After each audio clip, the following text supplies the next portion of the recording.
All right, then everybody, this is Yara here, and I'm over here with Max that got first place today. And what deck are you playing, Max? I am playing Exosisters. Exosister, okay. And you play against all meta, right? What are your matchups? First game was Tearlaments. Second game was also Tearlaments with a little bit of Branded, at least what I think. Then it was Sprite, and then it was another Tearlaments at the end of the day. All right. And any shout outs you want to give before we start? To Ken and to Ryan for, I guess, winning the match so I can, at least drawing for me to get first place, essentially. All right. So if you want, we can get started then. Okay. So, with any Exosister deck, obviously, a lot of people will run it. 3 shifters. Okay. It's very good, just overall in general, against Tearlaments or many other decks. And you can it's really easy to kind of side out for any situation. Right, yeah. That's the first thing. Next is the main ones. One Irene, she's very situational because worst case scenario, you don't have a lot of Exosists in your hand. Player, return 1 to the bottom of the deck and then draw 1 and pray. Next is 3 Sophias.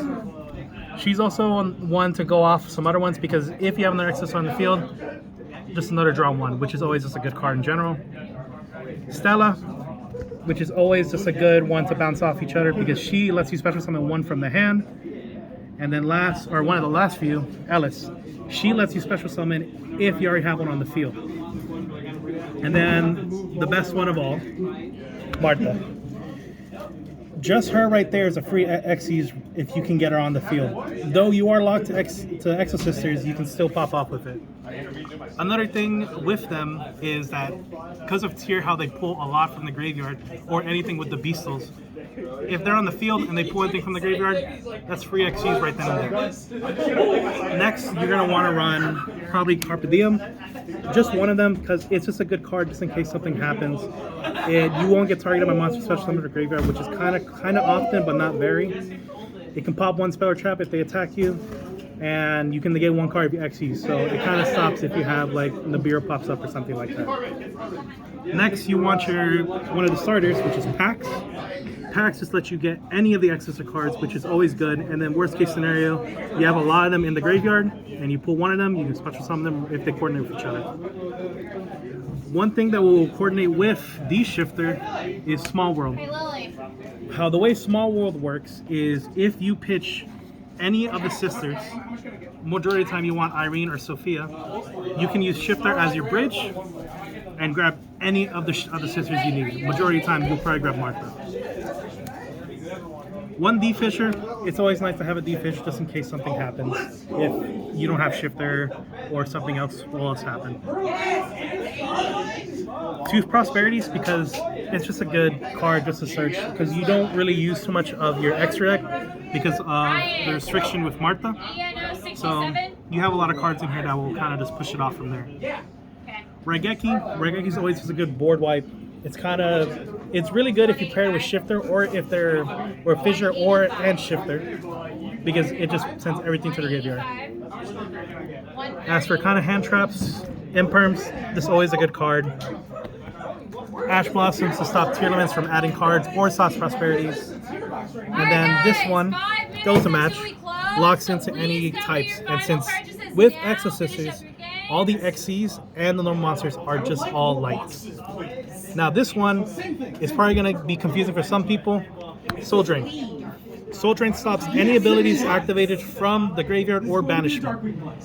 You probably thinking maybe use macros or add more fissures, but if they can still pull stuff from the graveyard but not activate abilities, that will then trigger the Exosister Monsters effect for you to then further lock them out. That's always good. And as for the last 4 Exosister traps is going to be Returnia, which is always a good one for banishing. If you Xyz that turn, you can do a double banish. So the way the combo would work, you would have Magnifica, use Magnifica effect to switch out. So you technically Xyz that turn. You will then have another 2 banishes right then and there. Vadis is always good. I would, if you wanted to search with Michaelis, I would use Vadis to special summon 2 that coordinate with each other. This is a good counter for Beastals because if they activate Beastal effects and you have Vadis set, you bring out 2 right there, and then they pull from your graveyard, and you get 2 free Exorcisers right then and there. And now for the piece of their resistance. The card no one ever expects. Drowning Mirror Force. Okay. All right. I would never expect this. Does this ever come up? It does every now and then. You'd be surprised. No one really expects it. And when it hits really hard. So I always run it. It's always just an insurance card. Same thing with Regeki. It's just you never really know. Right. With how the meta changes and how everything works. This one's really good against here because it just returns everything back to their deck, reshuffles, and then they got to figure out what to do from there. Now, we then move on to the extra deck. Some of these cards do coordinate with some of the cards in the side deck. I will show that here in a second. But overall, this is what your main deck will be. Yeah, you freaked me out. I was like, I swear I looked at the other one. Yeah, no, I mean, Now, as for our extra deck, Kikalos, Elf, Baguska. You're probably wondering why I have these in my extra deck. I cannot summon any of them technically. For one card and one card only. Well, two.